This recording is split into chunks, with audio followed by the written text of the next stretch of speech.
আমার বেশিরভাগ ভিডিওর ব্যাকগ্রাউন্ডে যেই গাছটা তোমরা দেখতে পাও সেটা হচ্ছে আমড়া গাছ।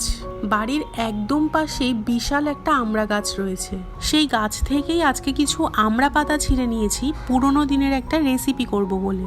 আমার শাশুড়ি মা প্রায় সময় এটা বানাতেন। খুবই সহজ আর দুর্দান্ত স্বাদের আমড়া পাতা বাটা।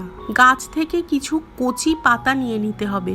তারপর সেই পাতাগুলোকে ভালো করে ধুয়ে নিয়ে শিলনোড়া কিংবা মিক্সচার গ্রাইন্ডারে কালো জিরে, রসুন আর কাঁচা লঙ্কা বেটে নিতে হবে। এরপর একইভাবে পাতাগুলোও বেটে নেব।